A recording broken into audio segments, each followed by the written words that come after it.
All right, so buckle up, Buttercup, because we're diving deep into one of those historical rabbit holes that just sucks you in. It's a doozy. It really is. We're talking Cold War, baby, espionage, nuclear close calls, Oh, yeah? and an ideological battle royale that basically shaped the world we inherited.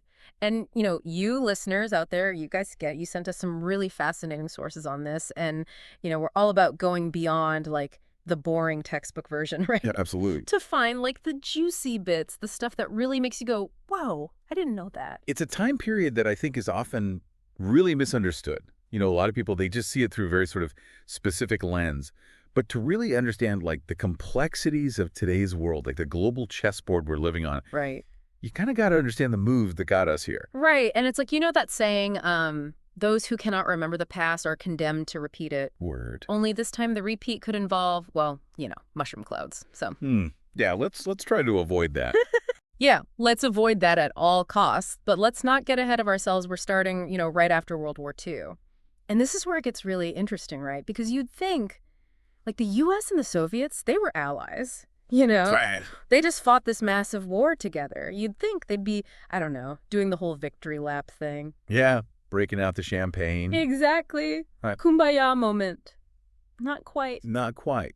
You see, the U.S., they were very much about promoting democracy and capitalism. It was their vision, right, for a free world. Okay.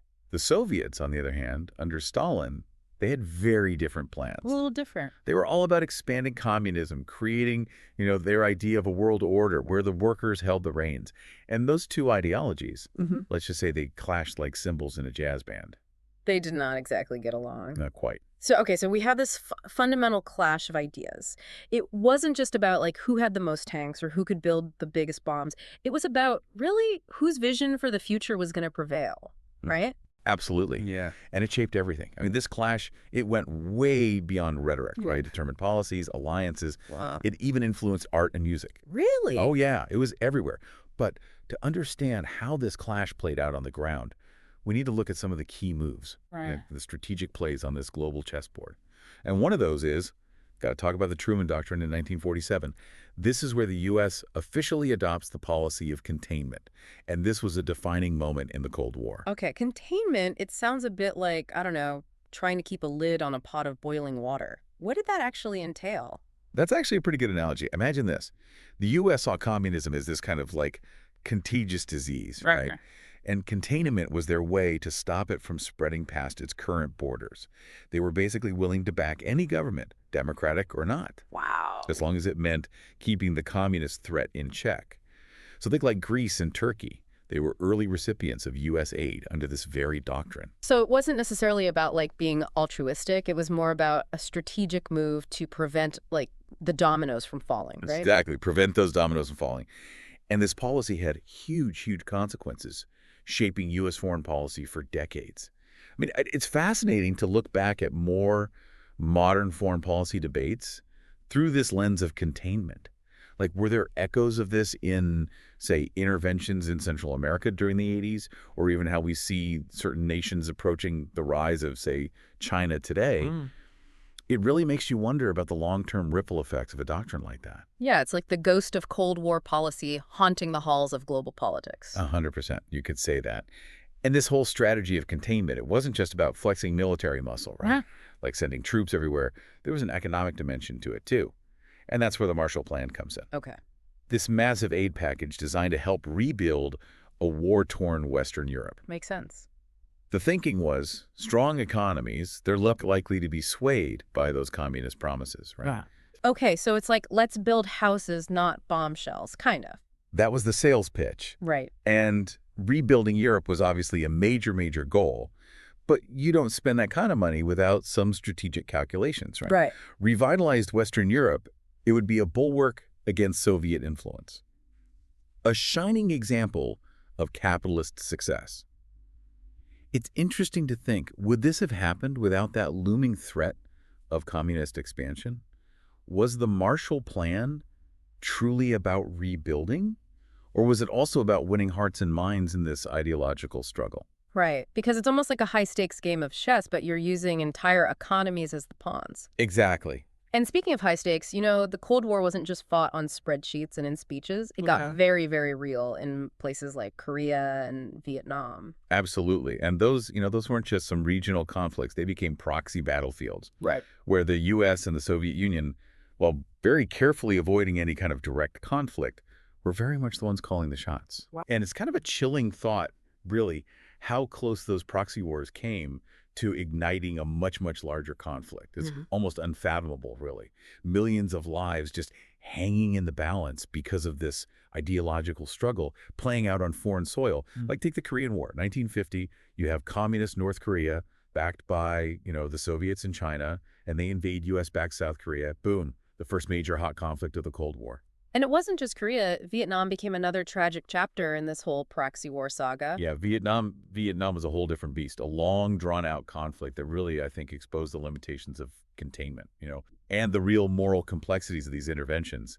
The U.S. found itself stuck in a quagmire, facing fierce resistance from, well, the enemy, obviously, but also, increasingly on the home front as well. Yeah, it's one thing to sit there and talk about, containing an ideology. It's quite another to actually grapple with the human cost, the devastation that these proxy wars brought about. And then, of course, there's the Cuban Missile Crisis.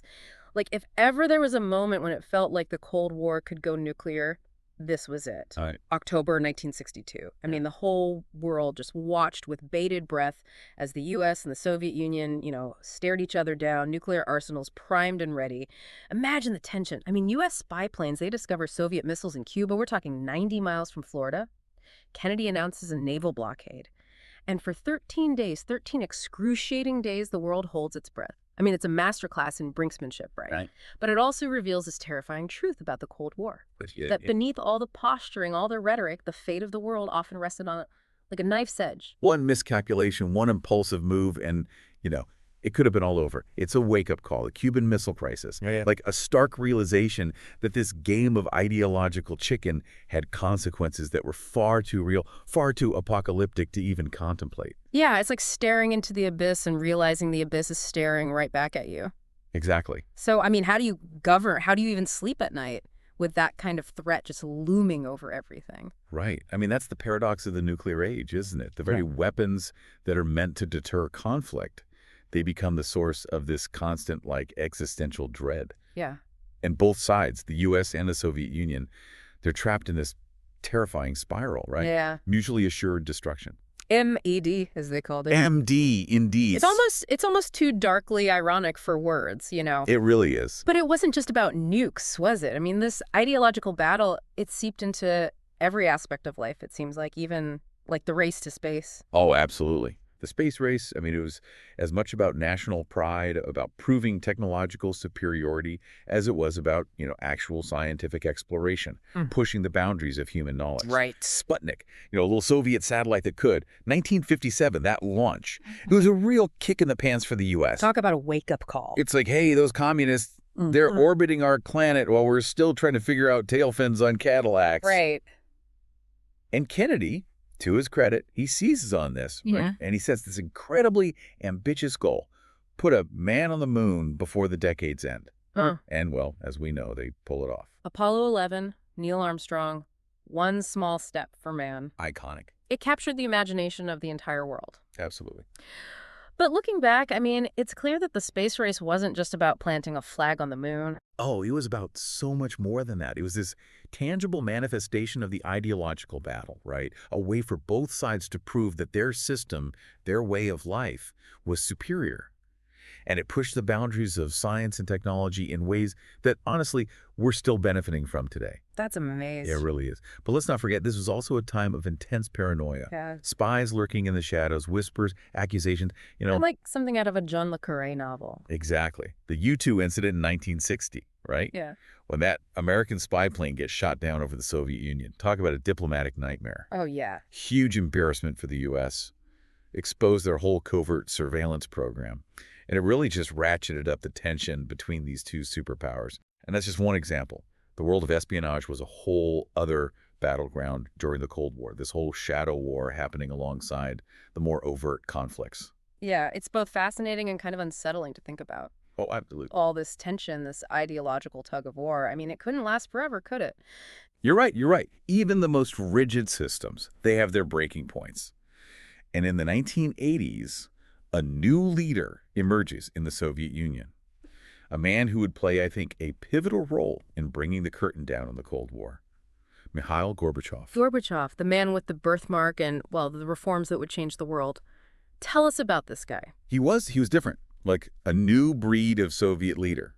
He recognized, that the USSR, the rigid system, the stagnant economy, not to mention the insane cost of the arms race, he knew it was unsustainable. Things had to change. So he was like, hey, comrades, let's try this whole openness thing. What could go wrong? Well, maybe not in those words. Right. But he introduces glasnost, openness, transparency, a bit of fresh air in a system that had been closed off, behind the Iron Curtain for decades. Yeah. And then there was perestroika, restructuring the Soviet economy, trying to make it more, responsive, efficient. Wow.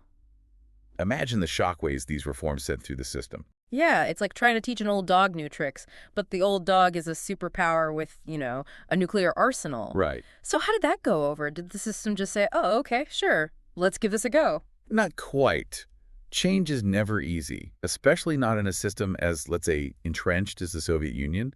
There was resistance, pushback. You even had a coup attempt. Oh, really? Oh, yeah. But Gorbachev, he pressed on. And his willingness to actually engage with the West, to seek common ground rather than confrontation, radical departure from the Cold War status quo. Yeah, it's like he's trying to rewrite the rules of the game while everyone else is still playing by the old ones. And his approach, it had this ripple effect. Yeah. He and Reagan, despite their, let's say, stark ideological differences, they managed to have some pretty productive conversations. They had a series of summits, and while they were tense at times, I bet. they ultimately led to something pretty remarkable. The Intermediate Range Nuclear Forces Treaty, signed in 1987. Wait, they actually agreed to dismantle nuclear weapons after decades of this terrifying arms race? They did. It was a huge deal, a sign that maybe, just maybe, dialogue and diplomacy could actually work. Wow. And it wasn't just about nukes. The Berlin Wall, that potent symbol of a divided world, it crumbles in 1989. And by 1991, the seemingly invincible Soviet Union, the very heart of the communist world, dissolves. The empire, as they say, struck back. Against itself. Against itself, exactly. I mean, it's almost hard to believe after all that tension, all those years living on the brink. The Cold War ends, not with a bang, but with a whimper. It's true. And it's a reminder that history is rarely predictable, that even the most, entrenched ideologies, power structures, they can crumble when their foundations weaken. So where does that leave us? What are the, lasting echoes of the Cold War? It's not like it was just this contained chapter in a history book, right? No, absolutely not. The Cold War casts a long shadow. I mean, we see its legacy, in the ongoing tensions between Russia and the West, and the rise of new global players like China. Even in how we think about technology, information, individual freedom, it's everywhere you look. Yeah. It's like we're still living with the ghost of the Cold War, trying to navigate a world shaped by its conflicts and contradictions. In many ways, we are. But it's by understanding the Cold War, by grappling with its complexities, that we can maybe, hopefully, learn from its mistakes and build a future where dialogue trumps dogma and cooperation, outweighs conflict. It's a tall order, but we gotta try, right? We do. So as we kind of wrap things up here, what are the key takeaways, the lessons that we can really glean from this tumultuous period in history? Well, I think, if there's one big takeaway, it's got to be the absolute importance of communication and diplomacy. I mean, the Cuban Missile Crisis showed us just how close to the brink we can get when dialogue breaks down. It's a lesson we seem to need reminding of time and time again, especially these days, where polarization and mistrust often feel like the norm. Yeah, it's like that old saying, you can't solve a problem with the same thinking that created it. You've got to be willing to find those ways to bridge the divide, see the world through different lenses. Couldn't agree more. And another really crucial lesson, critical thinking and media literacy. I mean, the Cold War, it was a time of propaganda, misinformation, these deliberate attempts to manipulate public opinion. And guess what? That hasn't gone away.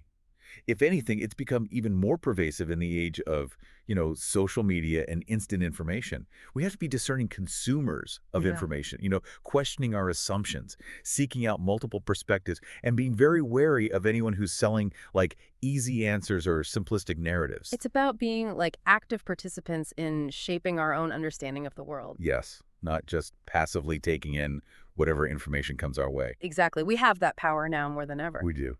And finally, I think the Cold War reminds us that even in like the darkest of times, when faced with what seem like these insurmountable challenges, the human spirit, it endures.